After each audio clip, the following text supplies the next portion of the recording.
부동산을 그대로 두고 갈까 아니면 어뉴이티로 갈아탈까라는 그런 질문이에요. 이 내용도 실제 사례입니다. 안녕하세요. 올해 78세인 시민권자 고모님이 계시는데 뉴욕에 부동산을 가지고 계시는데 현재 건강상의 이유로 한국에 들어오시려고 합니다. 한국에서 뭐 병원 다니고 뭐 이렇게 하신다는 거겠죠. 일단 살고 계시는 부동산은 월세를 놓으려고 하는데 배우자 고모부는 돌아가셨고 자식들이 없다네요. 나중에는 한국에 있는 조카인 저에게 상속하실 계획이다. 부동산은 파는 것보다 그대로 가지고 있다가 상속하는 게 절세면에서 좋다고도 들었고요.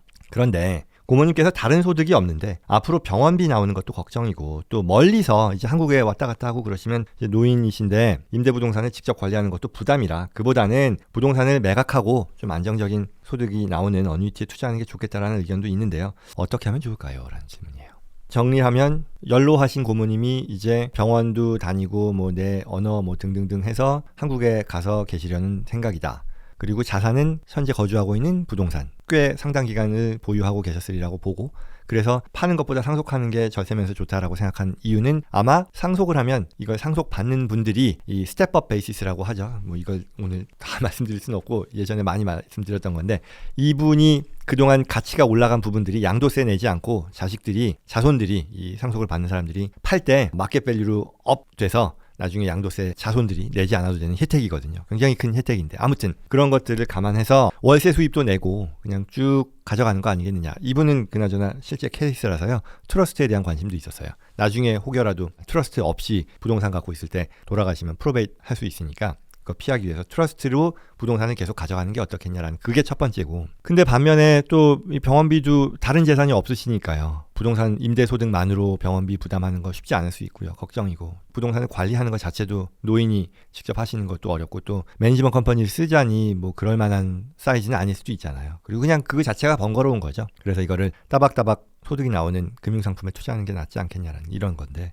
한번 보자는 거죠. 어떻게 하는 게 좋을지 각각의 하나의 체크 포인트 평가의 어떤 그 관점을 가지고 보자는 얘기예요. 부동산을 그대로 두고 한국에 왔다 갔다 할까 아니면 어느지로 갈아탈까라고 하는 거죠. 자, 첫 번째는요. 부동산을 그대로 유지할 경우를 보시죠. 장점은 뭘까요? 지속적인 임대 수입 얘기할 수 있겠죠. 그렇게 나올 겁니다. 그리고 앞서 말씀드렸던 스텝업 베이시스라는 게 가능할 거예요. 이게 간단히 좀 더 설명을 드리면 예를 들어 고모님께서 이 부동산을 50만 불 주고 샀다고 쳐요. 그런데 이게 지금 가격이 120만 불이 됐다고 할게요. 그러면 120만 불을 지금 팔면 50만 불과 120만 불과 70만 불에 대해서 양도세 나오잖아요. 그죠? 양도소득이잖아요. 70만 불이. 그러면 이제 세금을 내야 되는데 이걸 고모님께서 안 팔고 쭉 가다가 이걸 상속을 하면요. 상속을 받는 사람이 받는 부동산 자산의 원가는 50만 불이 캐리 오버 되는 게 아니라 120만 불로 다시 어저스트가 됩니다. 스텝업이 됩니다. 그러니 이 말은 이 70만 불이라고 하는 양도소득이 세금 하나도 부담하지 않고 나중에 자식들이 또는 뭐 이 경우는 조카입니다만 그러니까 팔 때 혜택을 본다라는 거죠. 이러한 혜택이 있어요. 확실히 있는 거예요. 장점. 그런데 이제 단점을 한번 보면요. 관리의 부담이요. 고모도 그렇고 조카도 그렇고 왜냐면 조카도 지금 한국에 있다니까요. 그러니 이걸 뭐 직접적으로 할 수 있는 입장이 아니고 나중에 상속을 받는다 해도 그런 부담이 있겠고요. 그리고 만약에 고모님이 왔다 갔다 이런 병원 다니시는데 병원비가 필요할 때 자금 확보가 어려울 수 있겠죠. 왜? 임대 수입이 부족하니까 이걸 뭐 팔기도 그렇고 그때 또 론 받고 이런 것들이 불확실하잖아요. 어려움이 있겠죠. 그리고 또 어떤 단점이 잠재적으로 있을 수 있냐면 뒤늦게 내가 매각하면 예를 들어 내가 원래는 그대로 가져갈 생각이었는데 안 되겠어. 아무래도 이거 뭔가 현금화를 해야 되겠어 라고 미래에 몇 년 뒤에 뭐 1년 뒤건 2년 뒤건 그렇게 뭐 했다고 쳐요. 그러면 문제는 뭐냐면 지금 앞선 주제에서 얘기했지만 고금리의 상황 안정적인 투자잖아요. 이거는 뭐 얼마나 그 수익률이 만족스러운지는 논외로 하더라도 안정적인 그 수익을 낼 수 있는 그 이자율의 기회가 상실될 수 있다라고 볼 수 있겠죠. 왜냐하면 나중에 뭐 2년 뒤에 이거를 부동산을 팔아서 다른 투자를 한다고 했을 때 그때까지 이와 같은 안정적이면서도 고수익의 금리 상품, 이자를 제공하는 상품이 없을 수 있으니까. 그리고요. 두 번째는 지금은 고모님이 거주하시는 집이니까 이걸 매각하면 25만 불까지에 대해서 양도소득 면제 그거 있잖아요. 이제 주 거주지에 대해서 팔면 최대 25만 불까지에 대해서는 양도소득 중에 이 금액만큼은 빼주잖아요. 그거를 못 누리게 된단 말이에요. 나중에 팔면. 그리고 또 나중에 팔면 스텝업 베이시스라고 하는 혜택은 내가 그냥 루즈하는 거잖아요. 잃게 되는 거잖아요.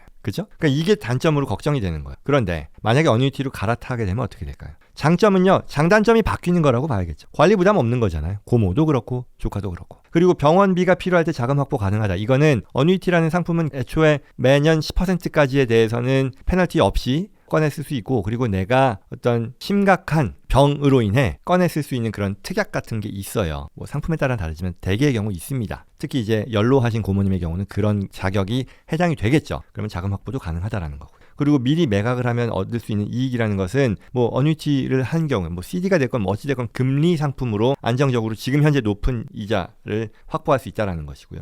또한 25만 불 앞서 얘기했던 내 주 거주지 매각할 때 양도소득세를 계산하는 데 있어서 차감할 수 있는 그런 혜택이 누릴 수 있는 그런 혜택이라는 거죠. 그리고 물론 이걸 어뉴이티로 갈아탈 경우의 단점은 스텝업 베이시스라는 것의 혜택을 나는 더 이상 누리지 않겠다라는 거죠. 그럼 이제 판단할 수 있겠죠. 뉴욕에 거주하시는 연로하신 홀로 되신 고모님이 미국에서 한국에 왔다 갔다 이제 뭐 장기적으로 요양을 하시러 간다. 그랬을 때 부동산을 그대로 가져가면서 다음 세대로의 상속까지를 보는 게 낫겠느냐, 아니면 다른 금융상품으로 바꾸는 게 낫겠느냐. 저는 이분 같은 경우는요, 뭐 제안을 했어요. 이렇게 갈아타는 게 전체적으로, 물론 금액은 제가 각색을 했습니다. 그리고 어떤 면에서 또 특수성은 있었습니다만 일반적으로 우리가 할 수 있는 판단으로서는 이게 더 낫겠다. 그래서 이 경우는 부동산을 팔고 갈아타는 게 더 좋겠다라고 말씀을 드렸었습니다. 모든 경우에 다 해당된다는 얘기는 아니고요. 이 경우에 그렇게 어드바이스를 드렸다라는 것, 여러분들과 한번 뭐 이런 비슷한 상황에 있는 분들이 뭐 없지 않으니까요. 뭐 참고하시라고 공유했습니다.